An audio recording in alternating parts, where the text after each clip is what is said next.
ओम नमः शिवाय।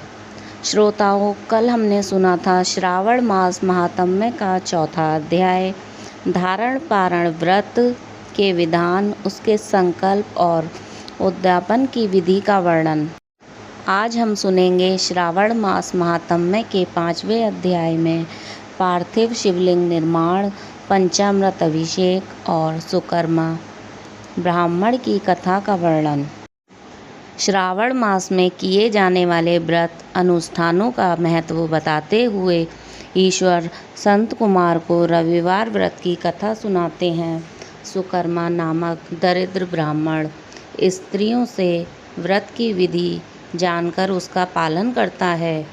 इस व्रत के प्रभाव से वह धनवान बनता है।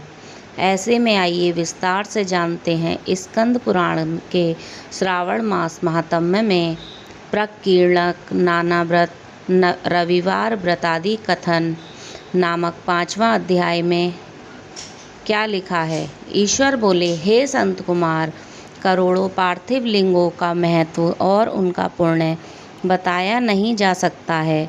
जब एक ही पार्थिव लिंग का महत्व पूरी तरह नहीं बताया जा सकता है, तब करोड़ों पार्थिव लिंगों के बारे में क्या कहा जाए। मनुष्य को चाहिए कि अगर वह करोड़ पार्थिव लिंग नहीं बना सकता तो 1,00,000, 1,000, 100 या 1 पार्थिव लिंग ही बनाए। एक भी पार्थिव लिंग बनाकर मेरी सन्निधि मिल सकती है।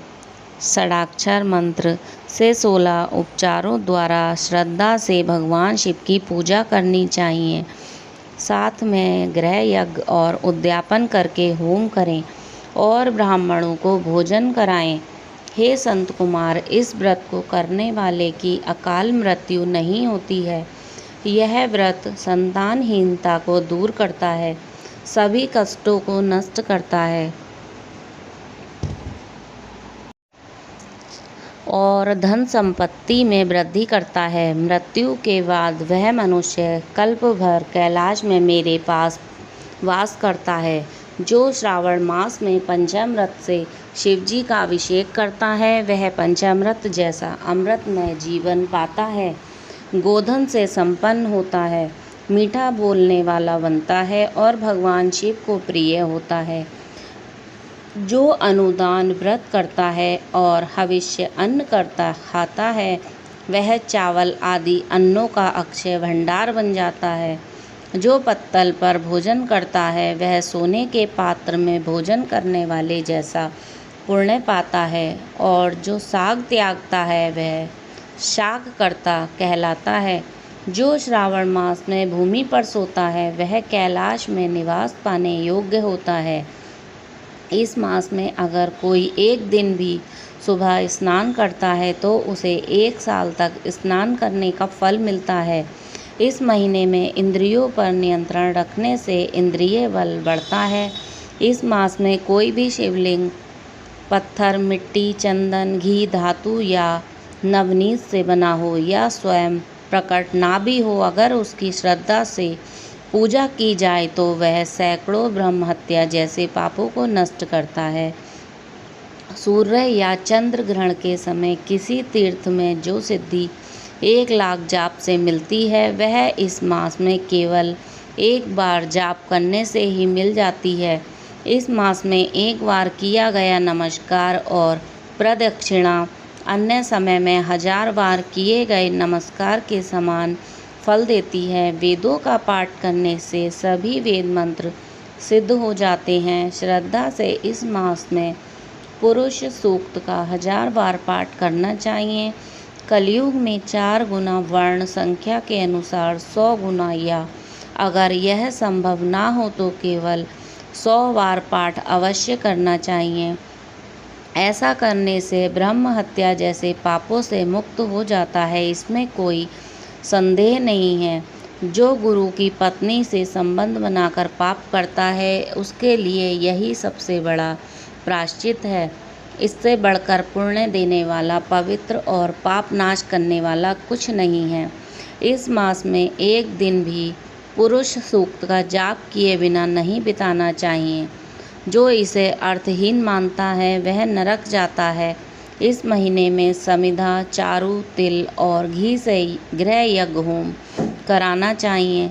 शिव के रूपों का ध्यान करके धूप, गंध, फूल, नैवेद्य आदि से पूजा करनी चाहिए।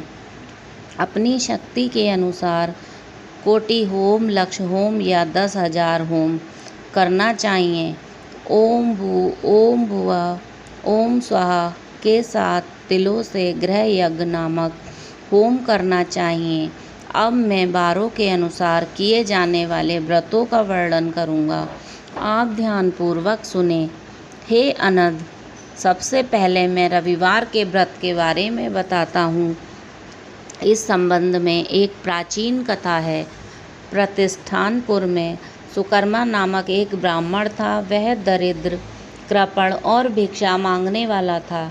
एक बार वह अन्न मांगने के लिए नगर में गया। वहाँ उसने कुछ स्त्रियों को रविवार का व्रत करते हुए देखा। जब स्त्रियों ने उसे देखा तो आपस में बोली, इस पूजा को जल्दी से छिपा लो।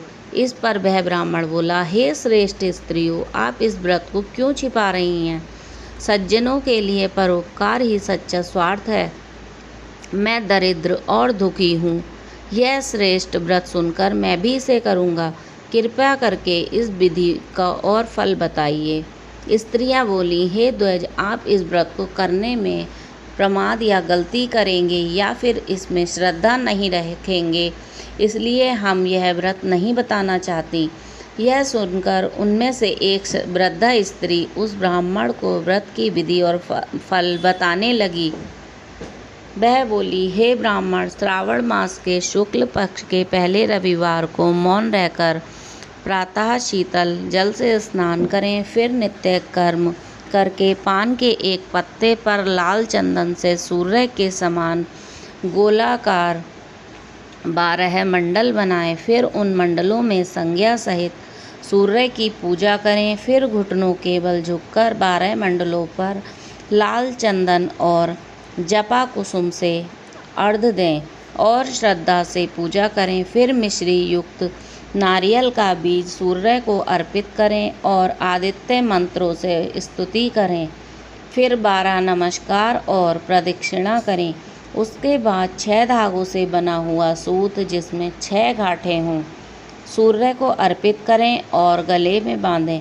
फिर 12 फलों से युक्त वायन किसी ब्राह्मण को दें। इस व्रत की विधि किसी को नहीं बतानी चाहिए। हे विप्र, जो इस विधि से व्रत करता है वह निर्धन होने पर भी धनवान बनता है। निसंतान को संतान मिलती है, कोढ़ ठीक हो जाता है, बंधन से मुक्ति मिलती है और रोग दूर हो जाते हैं। हे विपेंद्र साधक, जो भी इच्छा करता है वह इस व्रत के प्रभाव से पूरी हो जाती है। इस प्रकार श्रावण के 4 या कभी कभी 5 रविवारों में यह व्रत करना चाहिए। फिर व्रत की पूर्णता के लिए उद्यापन करें। हे विपेंद्र, आप भी इसी प्रकार करें, आपकी सभी इच्छाएं पूरी होंगी।